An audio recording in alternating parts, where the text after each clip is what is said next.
TSPSC విషయంలో మేము కూడా మీ దృష్టికి తీసుకురావాల్సిన అవసరం ఉంది. నిరుద్యోగ యువకులకు చెప్పాల్సిన అవసరం ఉంది.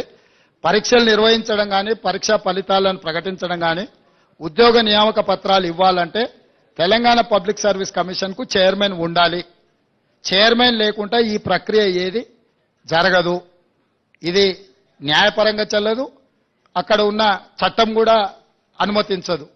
ఇప్పుడు ఉన్న చైర్మన్ గారు మిగతా సభ్యులు రాజీనామా పత్రాలు సమర్పించారు. గతంలో గవర్నర్ గారికి వచ్చిన ఫిర్యాదుల మేరకు వారు కొన్ని నిర్ణయాలు తీసుకోవడానికి రాష్ట్రపతి అనుమతి అడగడము, రకరకాల వివిధ స్థాయిలలో అవి పెండింగ్ లో ఉన్నాయి. వాటిని ఒక్కసారి పరిశీలించిన తర్వాత న్యాయ నిపుణుల సలహా తీసుకొని వీళ్ళని ఆమోదిస్తామన్నారు. కొత్తగా చైర్మన్ సభ్యులను నియమించుకొని పారదర్శకంగా నిర్దిష్టంగా నియామకాలు జరుగుతాయి. ఎవరు ఏ గందరగోళ పడాల్సిన అవసరం లేదు. ఏ విద్యార్థులు ఆందోళన చెందాల్సిన అవసరం లేదు. ఇవాళ ప్రశ్నాపత్రాలు పల్లి బఠానీలలాక జిరాక్స్ సెంటర్లో అమ్మకాలు జరిగినప్పుడున్న చైర్మన్లు మెంబర్ల మీద నిరుద్యోగ యువకులకు విశ్వాసం లేకపోవడం, నిర్వహించిన పరీక్షలు అన్నిటిని కూడా రద్దు చేయడం, రకరకాల గందరగోళ పరిస్థితుల్లో ఈరోజు విద్యార్థులు నిరుద్యోగ యువకులు ఉన్నారు. కాబట్టి వాళ్ళు ఆల్రెడీ గవర్నర్ గారికి రాజీనామాలు సమర్పించారు.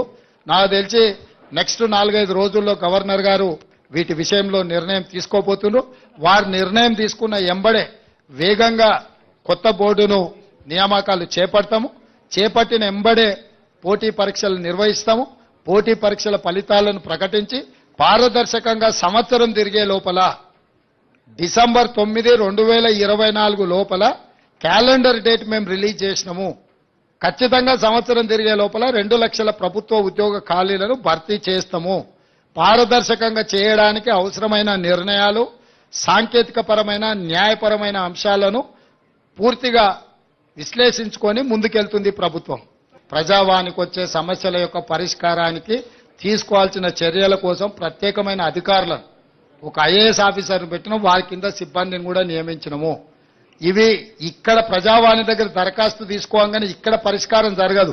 ఊర్లో ఎంఆర్ఓ ఆఫీస్తోని పని ఉందనుకో, ఇప్పుడు అది ఆ ఎంఆర్ఓ ఆఫీస్కు ఫార్వర్డ్ చేయాల్సిందే కదా. లేకపోతే ఏదో హాస్పిటల్లో వైద్యానికి సంబంధించి ఇమ్మీడియట్ గా సంబంధిత అధికారులకు పంపించాల్సిందే. క్రోడీకరించి సంబంధిత అధికారులకు పంపించి ఆ వినతి వాళ్ళ యొక్క విజ్ఞాపన పత్రం ఎక్కడుందో దాన్ని కనుక్కోవడానికి కూడా దానికి ఒక విధానాన్ని ఏర్పాటు చేసినాం. దాన్ని ట్రాక్ చేయడానికి కూడా ట్రాకింగ్ సిస్టమ్ పెట్టినాం. సో ఏ అధికారి దగ్గర వాళ్ళ కంప్లైంట్ పెండింగ్ ఉందో దాని స్టేటస్ ఏందో తెలుసుకోవడానికి కూడా సాంకేతికంగా వాటన్నిటిని కూడా డిజిటలైజ్ చేసినాం. ప్రతి దరఖాస్తును క్షుణ్ణంగా పరిశీలిస్తాము. ప్రభుత్వం పరిష్కరించగలిగిన వాటిని 100% పరిష్కరిస్తాం. ఏదైనా పరిష్కారం లేకున్నా దరఖాస్తుదారుడికి చెప్తాం.